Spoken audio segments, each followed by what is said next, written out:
Ready to move in premium triplex villas at Bachapalli APR Projects. Big breaking చూస్తున్నాం. Kavitha ED custody పొడిగింపుపై రౌజ్ అవెన్యూ కోర్టులో వాదనలు ముగిశాయి. ఢిల్లీ లిక్కర్ కేసులో అరెస్ట్ అయిన ఎమ్మెల్సీ కవితను ఈడీ అరెస్ట్ చేసిన విషయం తెలిసిందే. ఈ నేపథ్యంలో కవితను ఈడీ అధికారులు ప్రత్యేక కోర్టులో సిబిఐ హాజరుపరిచారు. వారం రోజుల కస్టడీ ముగియడంతో కోర్టులో హాజరుపరిచిన ఈడీ అధికారులు మరో 5 రోజుల కస్టడీ కోరినట్టు కూడా సమాచారం. అయితే ఇరువురి వాదనలు విన్న కోర్టు ఈడీ వాదనలకు ఏకీభవించి కవితకు మరో 3 రోజుల కస్టడీని పొడిగించింది.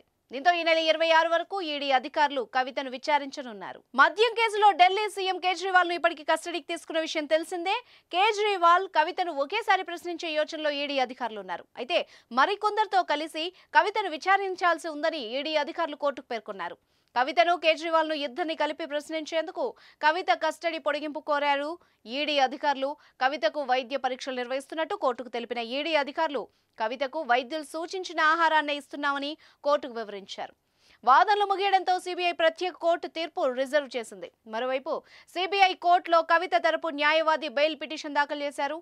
వెంటనే ఈడీకి నోటీసులు ఇవ్వాలని ఆ పిటిషన్లో కోరారు. మరోవైపు కోర్టుకు వెళ్లే ముందు కవిత మాట్లాడారు. తను ఈడీ అధికారులు అక్రమంగా అరెస్ట్ చేశారని తెలిపారు. తనపై పెట్టిన కేసులపై న్యాయ పోరాటం చేస్తానని వెల్లడించారు. ఎన్నికల సమయంలో అరెస్టులు సరికావని, ఈ విషయంలో ఈసీ జోక్యం చేసుకోవాలని కోర్టు నుంచి కవిత బయటకు వెళ్లే సమయంలో వ్యాఖ్యానించారు.